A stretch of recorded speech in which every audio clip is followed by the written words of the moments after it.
All right, I think we're on. That's fantastic. It's 8 o'clock.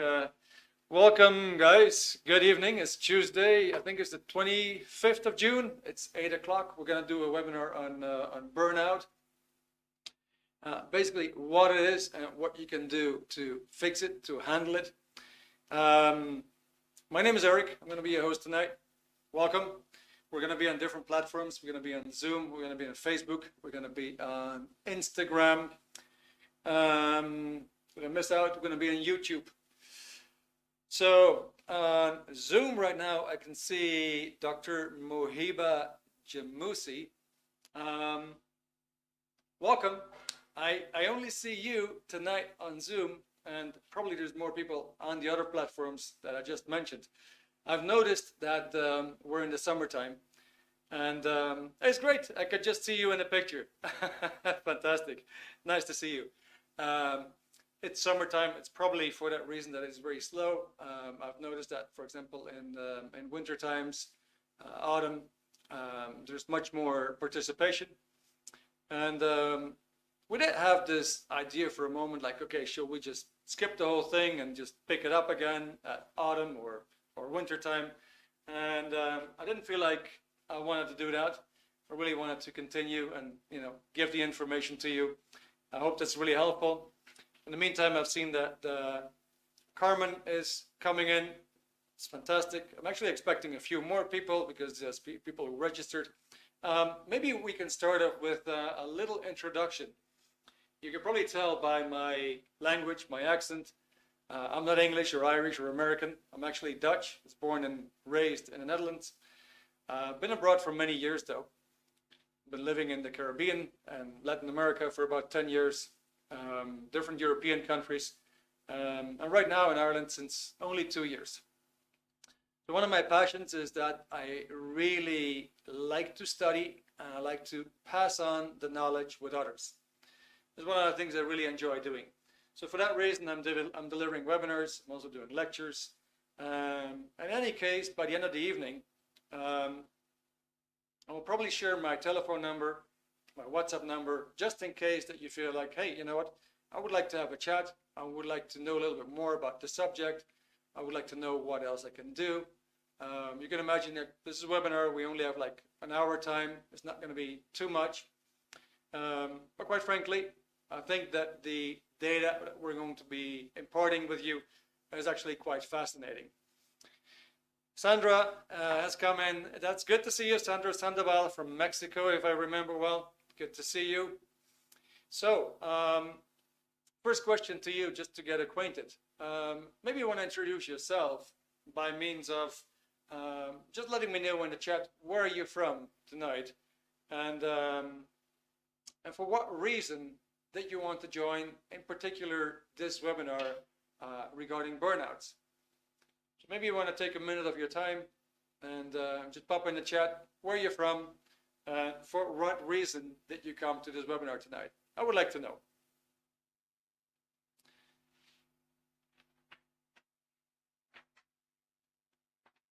In the meantime, I'm going to do something on the whiteboard just to get started. Hey, Sandra, good to see you.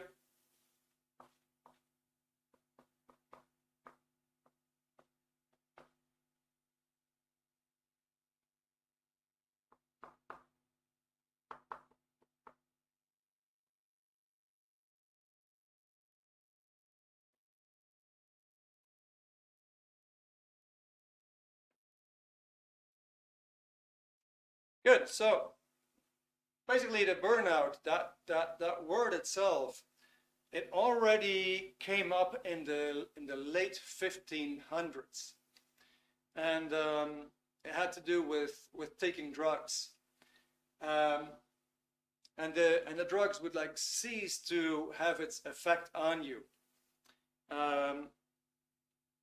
It would cease to function, right? It's kind of like it burned up or it burned out. And that goes back all the way to 1590, where the word first became in use. And then later on in 1972, it was also used in electronics. in electronics, you may have a circuit with a fuse.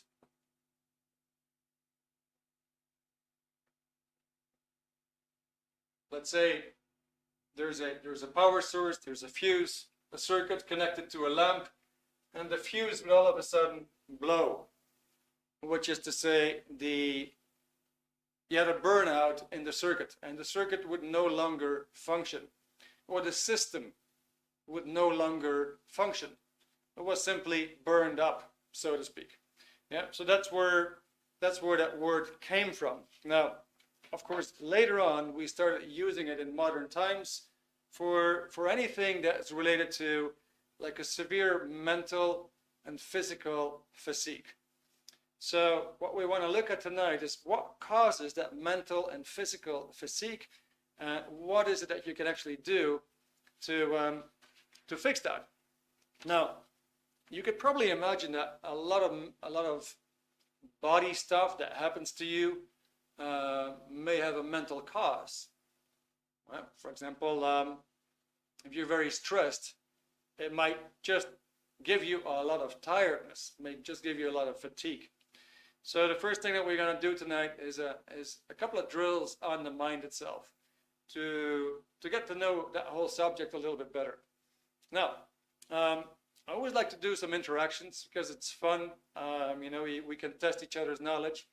So my first question here to you really is that, do you think that anybody really knows what the mind is and how it works? Just pop it in the chat.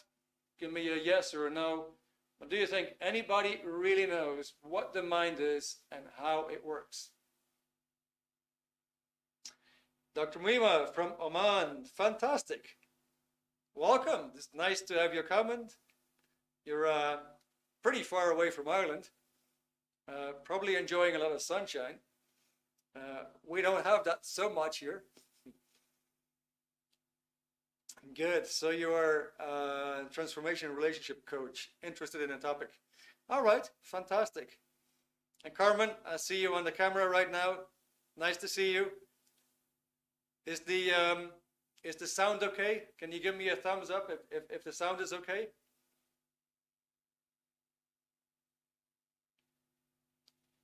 Okay, I assume that's a yes. All right. Yeah, Dr. Miva. Yeah, Ireland is a bit fluctuating when it comes to weather. You could have 4 seasons in one day. Good. So my question was really, do you think that anybody knows what the mind is and how it works? I would like to know from you. I would like to know, what is your opinion on that, a yes or a no? Do you think anybody knows what the mind is and how it works?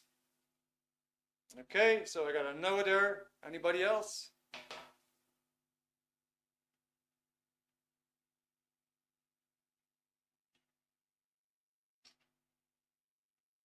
Okay, Carmen, yes. Well, that's great. Fantastic.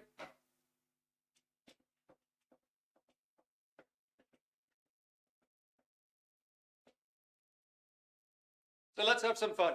Let's do something funny. What I would like you to do is remember primary school. Just remember primary school. See if you get a picture. What happens when you think of primary school? Do you see the classroom? Do you remember one of the teachers? Do you remember the whiteboard or the green board, the blackboard? Do you perhaps remember the windows in the classroom? Do you remember the door where you got in? Do you remember the corridor? Or do you perhaps see the outside building? Maybe it was made of wood, maybe it was made of stones, what have you. Perhaps you get a picture of let's say the playground, the courtyard. Just in short, did you get some pictures? Did you get some pictures in your mind? When I said, think about primary school, did you get some pictures? Feel free to comment in the chat. You could do a yes or no. Keep it very, very simple. You could also share some more with me. All right, so I do remember every part of school, Dr. Maiva. Okay, that's fantastic. Good memory. Sandra, yes, you can remember. That's great. Good. So one of the first things that we learn from this is that our mind actually makes pictures.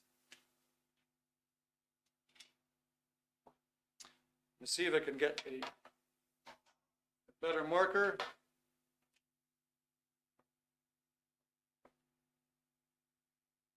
I hope you can see that. Let me see if I still gonna get something better.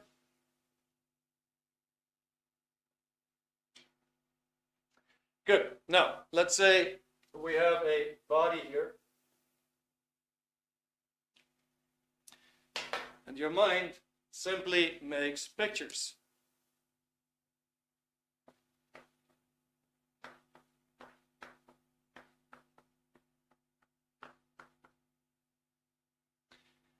So let's say this is your mind. These pictures from way back when, coming up all the way to present time. And let's do a little bit of a deeper dive into the anatomy of the picture itself. So we're going to do another fun drill. Let's imagine that you are in your living room in the house where you grew up, because you're probably in a living room right now, so we have to find another living room. Let's imagine you're in the living room in the house where you grew up with your parents, and let's imagine that you're sitting in your favorite chair. I hope you can do that. Imagine to be in your favorite chair in the living room in the house where you grew up. All right, now if you have that, locate the TV and point it out. From where you're sitting, just point it out, so well, the TV would be over there. And if you can do that, now locate a table, any table, and point it out. From where you're sitting, just point it out. And if you glance at it just for a little bit, you could probably see the shape, you could probably see its color, you could probably see its sizes, its height. Yeah, you're gonna get some kind of a picture, maybe very sharp, maybe vaguely, but something will pop up. All right, now let's take another object. Let's take a door. Take any door in that living room, and from where you're sitting, just point it out. So me, for example, in the living room, if I would go back, I had one on my left-hand side, just a few meters away from me, and I had one right behind me. However, that was like 4 or 5 meters away from me. Good. Now, let's indicate where the kitchen would be. For me, that would be all the way over there. So, what are we trying to do with this simple exercise? Well, it demonstrates to you that you're looking at something, first of all, is not tangible. You cannot touch that stuff. Yeah, we could call it a mental image.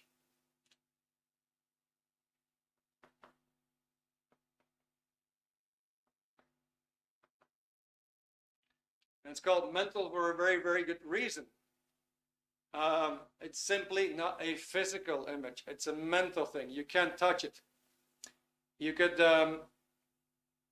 also see that you were actually pointing out the objects about you.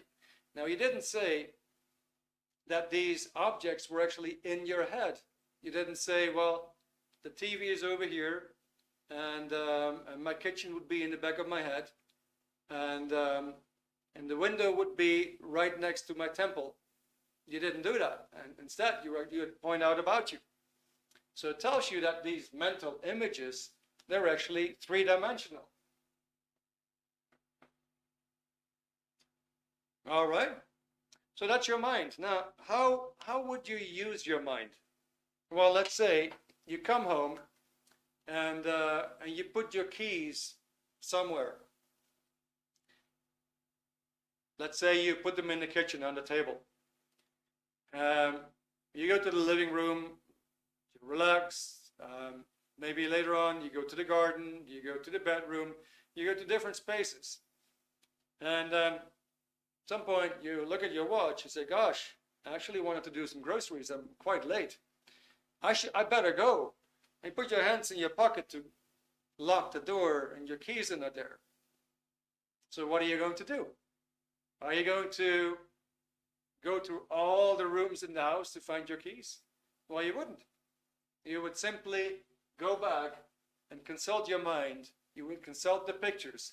Now your mind, your pictures will tell you where your keys are. And that's how your mind works. All right? So let's just call this the mind. Good. Now, there's this theory on planet Earth that everything is in the brain. And so that theory has been disproven. Yeah, it's not in the brain. So we just did this very, very simple exercise by imagining that we're in the living room. We're looking around us. We could see the window. We could see the blinds, or we could see the curtains. We could see the tables in the room. They kind of like pop up around us in space. Good. So these pictures are three-dimensional. They're not in the head. They're not in the brain. They rather come about you. So here's a trick question. Here's a trick question. So what do you think is actually looking at these pictures? Maybe you want to share that with me in the chat. What do you think is looking at these pictures?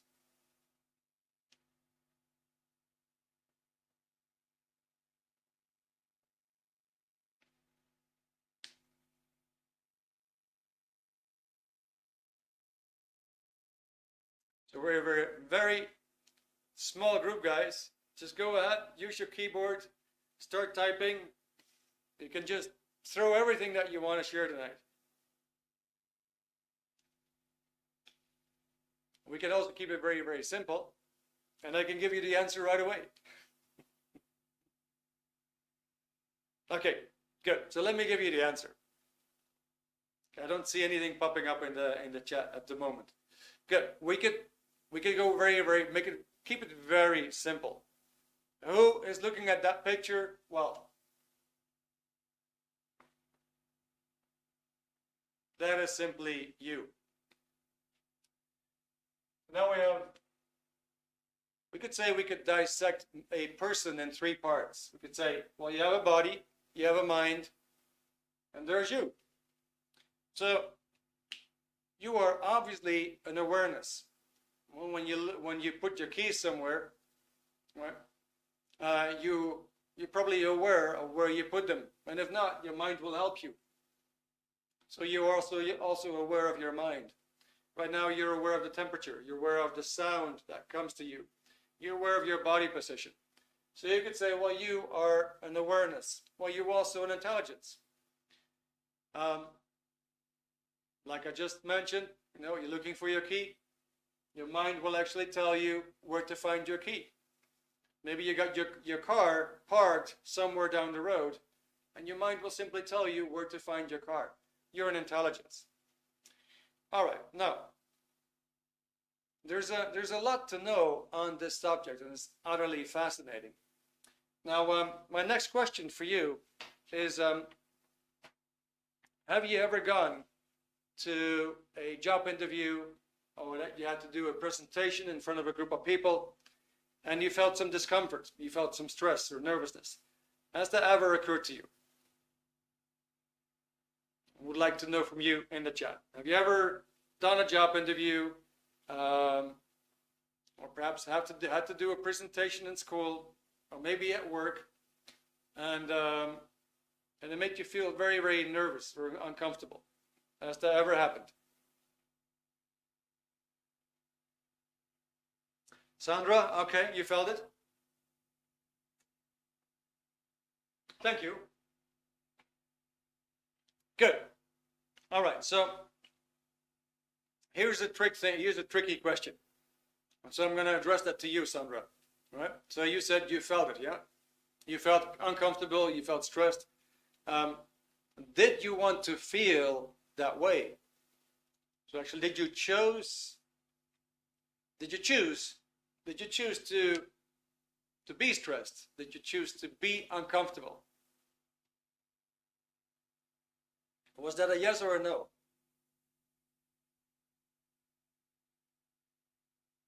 No. All right. Okay, good. So guys, a lot of people, they feel stress, but they don't want to feel stress, right? In other words, there's something there that causes your body to be in stress.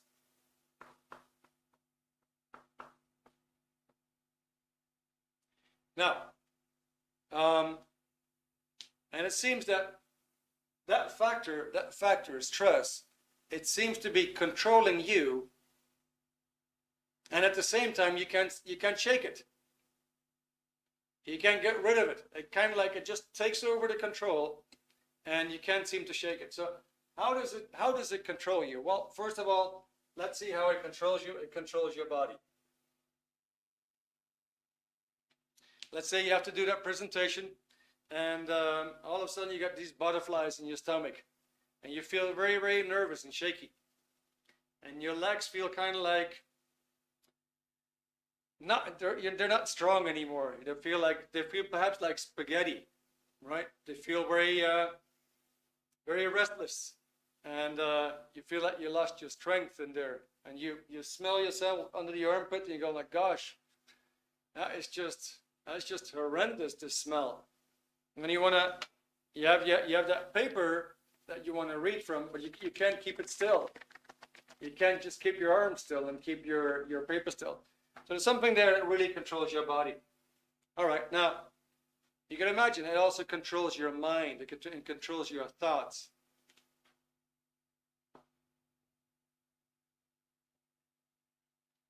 So let's say you had studied everything that you wanted to say. You had it down cold. But when the moment is there, it seems that that part of your mind is completely shut off. You had rehearsed, you had exercised, you had, let's say, you had memorized the whole thing that you wanted to say, and then the moment is there and say, gosh, I don't know what to say anymore. It's like your memory was completely shut off. So in other words, that stress affects your thoughts as well. It even affects your actions.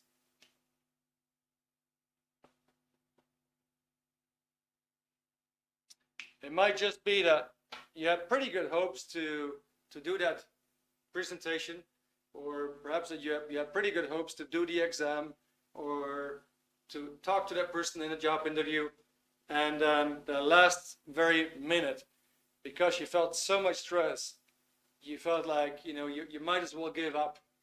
You might as well give up on the whole thing because it wouldn't work out anyway.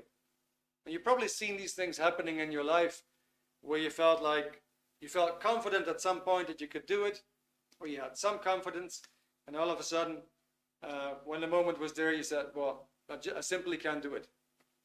Right? So that's the effect of it. Now, what was discovered is that there's a part of your mind that stores all the bad experiences.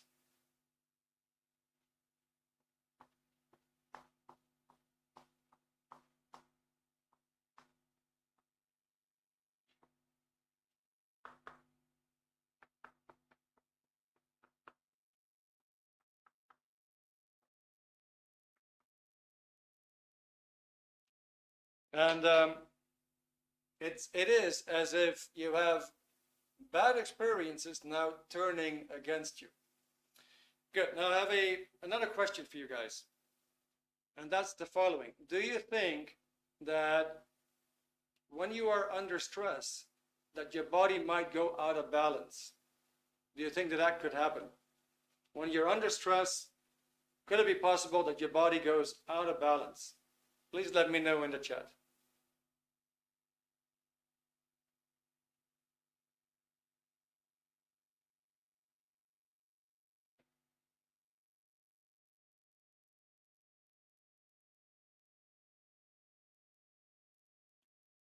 In the meantime, I can see what else we had here.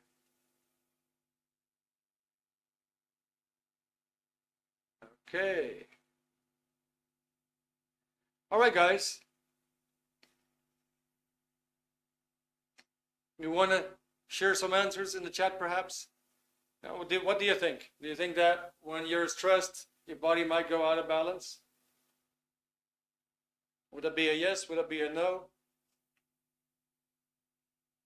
No, Sandra, you don't think so? You don't think that when you're stressed, your body doesn't go out of balance? Okay. And Carmen says yes. Okay.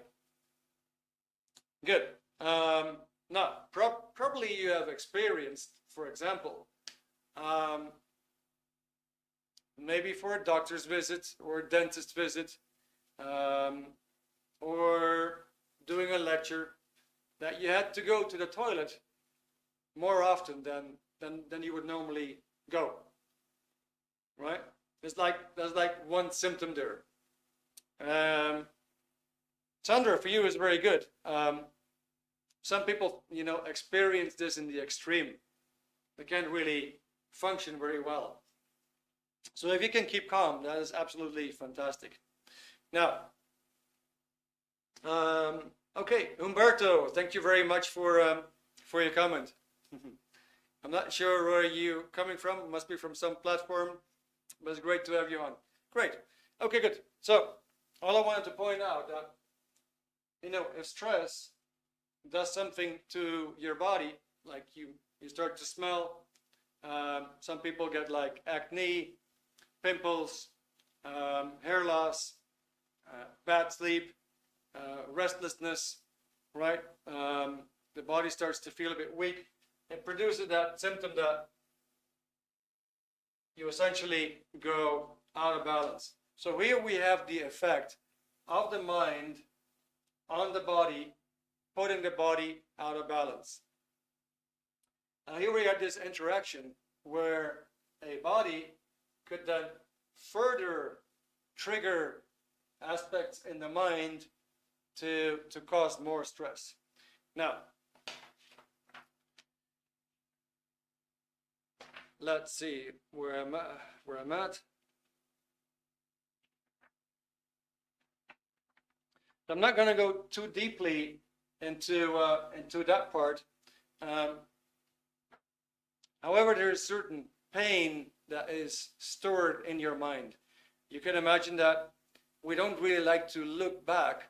We don't really like to memorize moments of pain in our lives. The moments of pain, such as losses, the loss of a person who was very dear to you, or the loss of let's say a pet, an animal was very dear to you, or perhaps a possession. It does something to your emotions, right? You can become very sad. You can become upset about it. And likewise, so pain is also stored. If you remember a painful moment, that it simply might affect you again. You can do a very, very simple exercise with just anybody, and ask that person to stretch his arm and ask him if he can remember a moment that he was undergoing a blood test, and if he could feel the needle again. And a lot of people will tell you they can just feel the needle at that very moment. It's all registered. Now, what happens is that there's certain incidents in the part of your mind which are based on injuries, heavy moments of pain, heavy moments of stress, which are in there, and unless they get handled with a certain technique, they will be in there forever and always keep causing you stress. So if you want to know more about that, at the end of the evening, I'm going to present you a book. Before we're actually going to be ending off, I'm going to read you a couple of lines from it. But you will find more explained in the book itself. Good. Now, the thing is that I want to go over something else, which is a contributing factor. Okay, Umberto, so you're on Facebook, yeah? Fantastic. Thank you.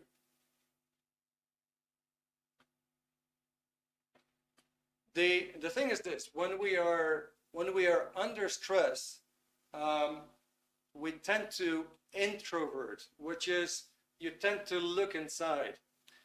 You've probably seen this with some people.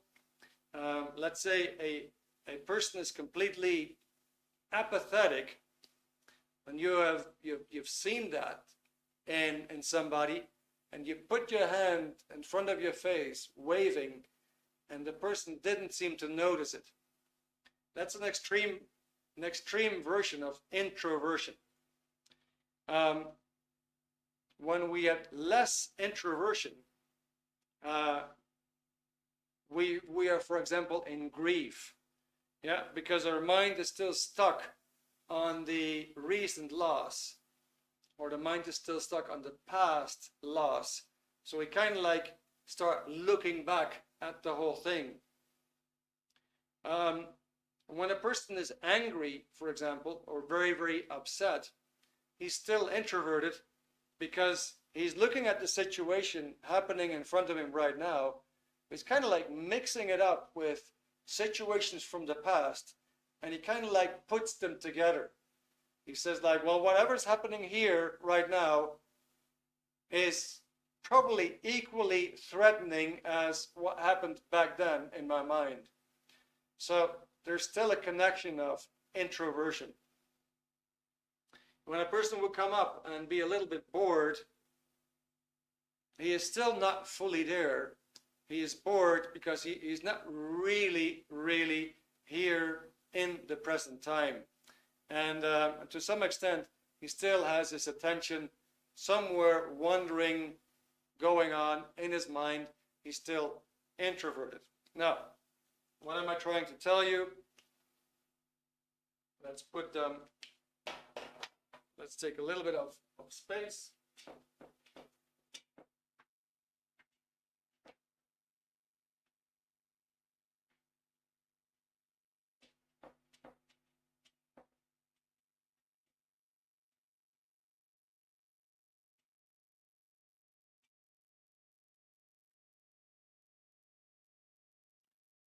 So we get a word which is introversion.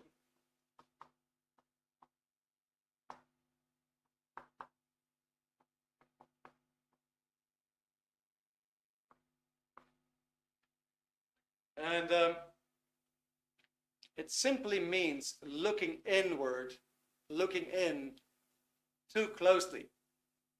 It's like you have your attention too much on your past. And when that happens, you're no longer using the analytical part of your mind.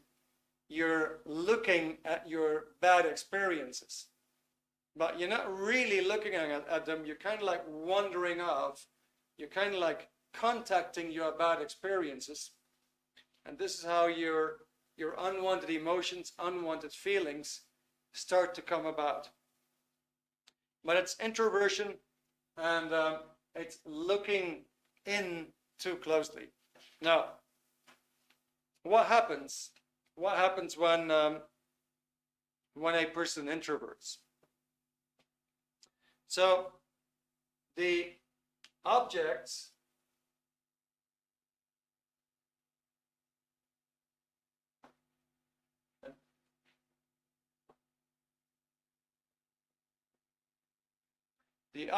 and the people around him and the objects, they start to become less real, because he's looking inward and he's mixing past experiences with what's going on right now in his present time environment.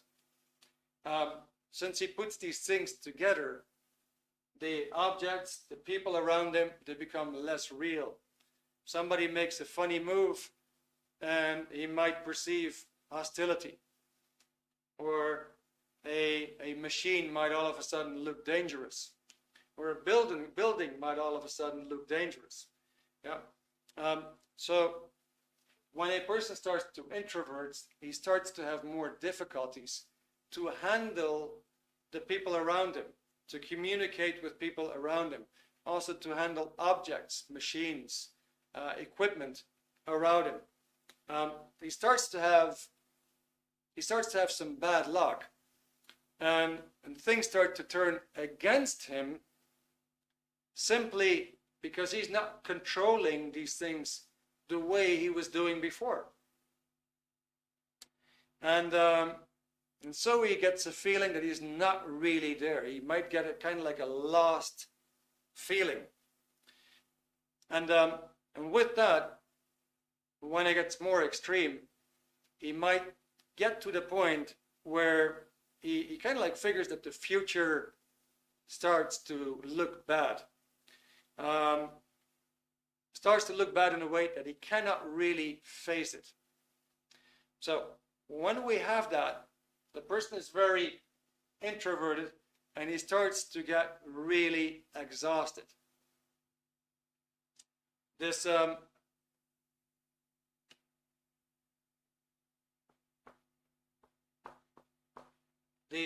these recorded bad experiences, they contain old injuries, they contain old moments of pain, and these start to have an effect on him,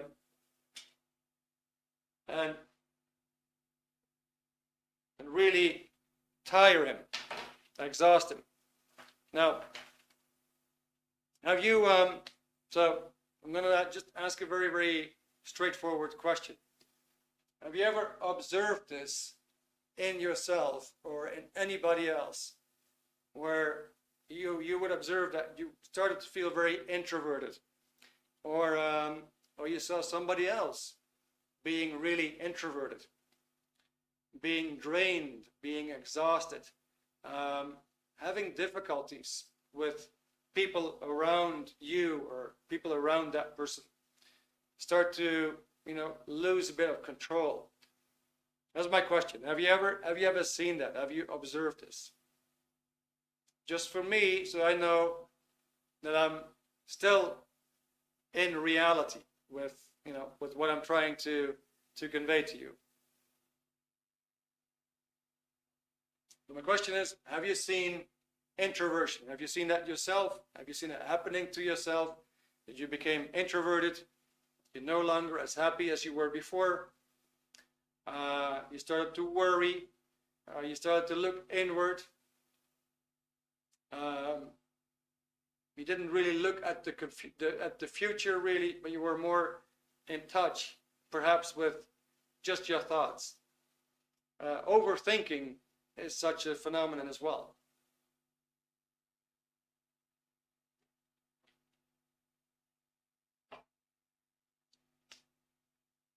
So Carmen, Montiano, Sandra, what do you guys think?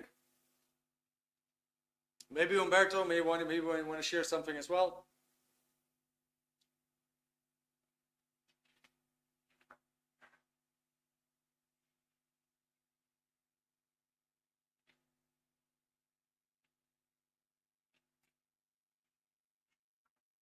All right, so I think we're all going to be silent tonight, right? That's okay. That's okay. Okay, Carmen, sorry, I missed the question. Yeah, so Carmen, the whole idea was we were going over introversion, right? Which is looking in too closely, which is we have our attention on ourselves. We don't really have attention on the outside world, or not in an optimum way. So when you're overthinking, for example, that's being introverted because you're having your attention on you and on the past. When you worry, it's the same thing. When you are suddenly being remembered of a painful moment in your life, you get that too. You start to introvert because you remember painful memories, moments of loss, emotional times, and so on. So my question is, have you observed being introverted yourself, like looking in too closely, just being occupied with your mind, not so much with the environment?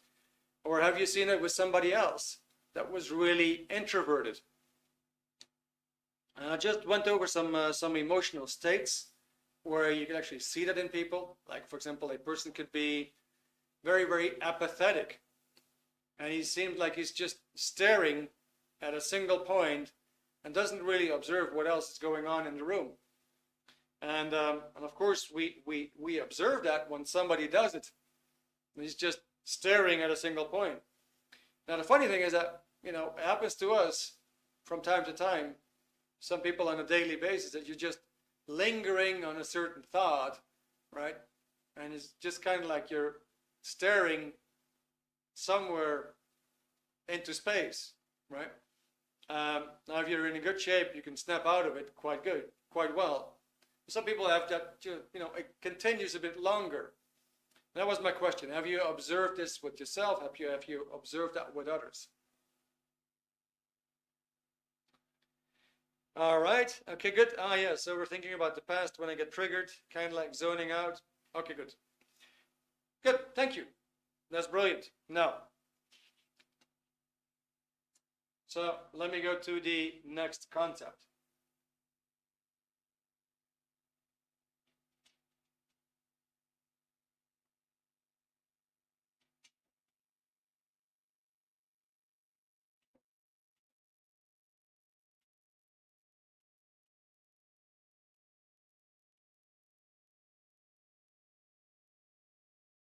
So here's a funny thing. Let's say we have a part of the mind stores all the bad experiences.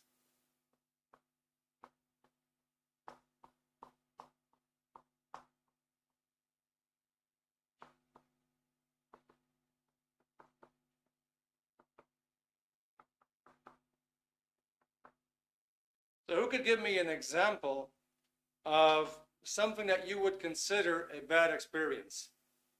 Who can give me an example? What would it be? What would it be for you? What would be a bad experience for you?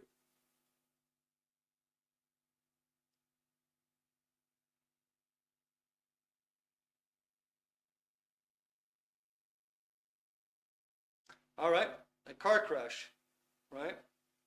An embarrassing moment. Good, thank you very much. So now, what would happen if you would be on the street and let's say all of a sudden you hear tires screeching or something like that, or you hear something that is very, very similar to what you heard during your car crash? What will happen? Would you all of a sudden shake up and be very alert? Would you respond to that in a certain way? Or, for example, let's say you had a very embarrassing moment, and all of a sudden something happens around you, and it seems to be quite similar. What will happen to you? Would you be triggered?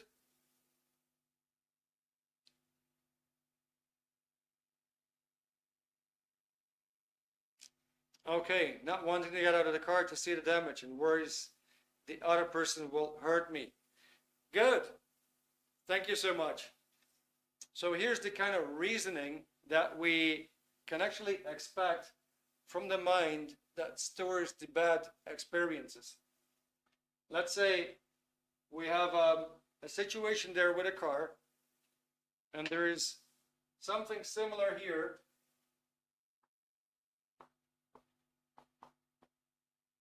Stored in your mind, and this happened to be very painful. Now what happens is that that situation here can then reactivate the situation there that happened before and now put you under stress. If you're lucky, that stress is gone the same day. Sometimes the stress stays and it never goes. And if you ask yourself the question like, gosh, if that incident wouldn't have occurred in my life would have been better today. Then it just tells you that you're still connected to something painful. And you're not really disconnected from it yet. It still has its effect on you. Good. So now, what are we going to do when, let's say, we're going to work, and we're looking at our computer screen the whole day. So imagine your screen is here. That's your personal computer, and you're looking at it 8 hours of the day. It is a bit related to looking in closely, this introversion, because you're looking very, very closely at the same thing the whole time. Now, what will happen if you put your attention there just all the time? What will happen is that you start to trigger something here, and as a result, you will start to lose some energy. Good. Now, if you want to know more about that, there's this fascinating book. It's called The Problems of Work, and it's got a multitude of solutions specifically for work. I'm going to give you a few examples. So what you find in the book is, first of all, like, on what does success depend? That's one thing. On what does success depend? Then the second chapter is all about what causes a confusion and how do you handle that. And it basically gives you the anatomy of every kind of confusion that you run into in your life, whether this is work, whether this is relationships, whether this is family issues. What causes a confusion? How can you handle that? The next chapter is how can you be more in control? In other words, you could look at it like this. Does life control you, or do you control your own life? Like, are you really in control of your own life, or do you feel that you're really being pushed around? In other words, how do you control situations to such an extent that you feel you're much more in control of your own life, and you're taking your life into the direction that you want to take it? So what factors are involved, and what can you do to be more in control? Then there is a section in the book that deals with how do you improve relationships. Comes in very handy. It tells you how to start a relationship from scratch. Let's say if you're in business or social relationships, and how do you make them flourish? But then also, if that relationship breaks down, how do you mend it again? And how do you bring it back to a high level of understanding? Then there's a section in the book to give you data on who you can trust. There's another section in there that is all about how to make optimum decisions, how to make good choices. And finally, we're going to go into how do you handle exhaustion. Now, let me see if I can find something interesting for you that I could read. So this is chapter 7, exhaustion. And let me see, okay, we got 10 minutes. So one becomes exhausted. So I'm trying to match this with burnout, right? Burnout is this period, shorter or longer period of extreme exhaustion, right? So one becomes exhausted when he has worked sufficiently long to reactivate some old injury. In other words, you're working and you're pitching, and for some reason it's going to reactivate something in the part of your mind that has stored all your bad experiences.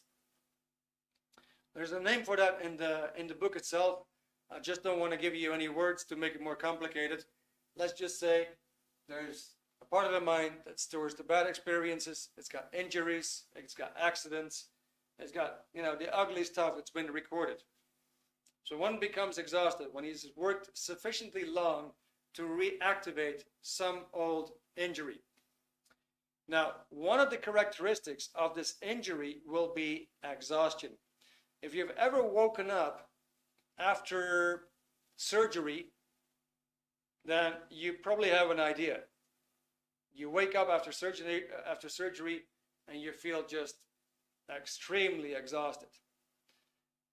And that can be reactivated as well. If it's in the mind, it can be reactivated. If your mind can tell you where to find the key, it can also make you feel tired.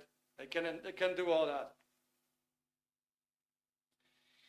Now, chronic exhaustion then is not the result of long hours and arduous application. Chronic exhaustion is the result of the accumulation of the shocks and injuries incident to life, each of them perhaps only a few seconds or a few hours long, and adding up perhaps to a totality of only 50 or 75 hours. But this accumulation, the accumulation of injury, repulsion, and shock, eventually mounts up to a complete inability to do anything. All right, now, so that would actually cause severe exhaustion. It would also cause severe introversion. Excuse me for my voice, it's very hot in here. I guess I have to drink some more.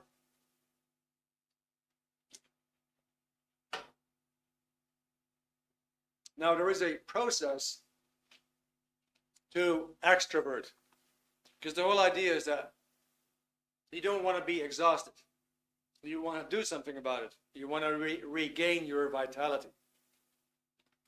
And the way to do that is to extrovert.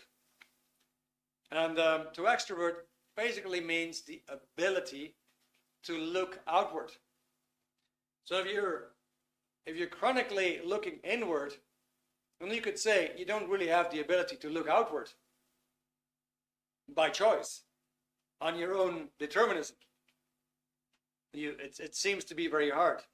So we want to regain that kind of determinism where you are able to do so. And there's a process for that. So it's a very, very simple process, and the process is the process, the name is actually called Take a Walk. Good. So how does that go? The whole procedure is in here, and it actually is a procedure. What would you do? So instead of taking a walk and still overthinking and still looking inward, you're now going to take a walk and you actually force yourself to look outward. You're going to go down the street and you force yourself to look at the trees, look at the traffic, look at the signs, look at the buildings, and you're going to continue to do so. Now, when you continue with that process, and there's more to it, this is basically a snippet of what I'm giving you. And when you do follow the steps, you will actually snap out of that exhaustion and notice that you're regaining vitality and energy. So in the beginning it might be a bit hard, but you will actually snap out of it. Now, obviously, that is a kind of like a temporary solution. The full solution would be to handle the charge that is accumulated in the mind, and there's a process that you can do to eliminate that, to really handle that exhaustion permanently. Now, there's something else I wanted to show you, and that's a little booklet which is called Assists for Illnesses and Injuries. It's a big word. However, there's procedures in there that you could do in order to regain vitality. I'm showing you one that is a step-by-step explanation on, for example, another process different from taking a walk, in order to get the person more cheerful and enthusiastic. So let's say somebody's feeling down, somebody's very worried, somebody's unable to perform. You can actually do that process and get the person out of it. It works for a headache. It works for when you're like severely troubled. And it actually works very, very, very fast. There's more processes here. There's a process called a nerve assist, which is a process basically to help people when they have back pain. Now, back pain would also introvert a person, would cause exhaustion. The person would get very, very grumpy, and so on. So if there's procedures that you can actually learn to help yourself and help others to handle these things, you'd be making really a step forward. I see that it's very, very close to 9 o'clock. What I would like to do is I want to give you an offer tonight. The book here, Problems at Work, like I said, it's got 8 different chapters to handle work, to handle life, and the assist for illnesses and injuries. We made a special of 2 books together, including shipping, for only 17 euros. You will find out much more about the mind. You will find out much more about life, how to handle work, how to be more organized, how to be more efficient, how to regain your energy and your vitality. It's all in there. So I hope you enjoy this tonight. Unfortunately, it was only an hour, but I hope you liked it very much. I enjoyed being here tonight and having you as an audience. It was great. So I'm just gonna step back for a minute. I'll let you have a look at the link and let me know if you have any questions, please, before we're ending off.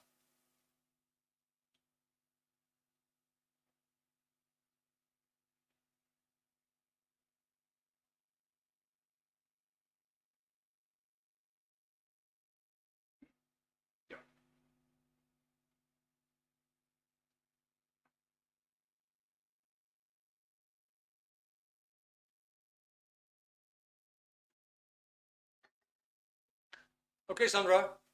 Well, that's great to hear. Thank you so much. Helped me a lot. I'm really happy to hear that. I think this was the second time for you, right? Is this the second time that you're following a webinar, or have you been here more than twice now?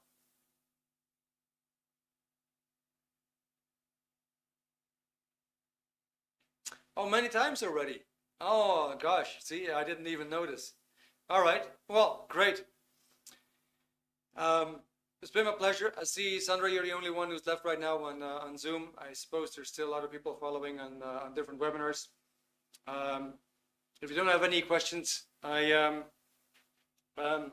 just want to tell you the offer stays valid for the next half hour.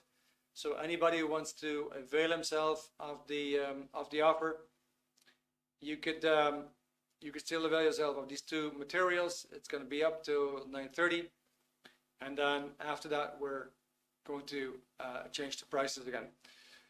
We stopped doing the webinars for the Fridays for the moment. Like I said already, it's summertime. Friday evening is more the time that you probably want to be with family, friends, or even going out. So we'll continue during the summer with the Tuesdays. Thank you very much for watching tonight. It was great having you, and I hope you have a great rest of your evening. Bye for now.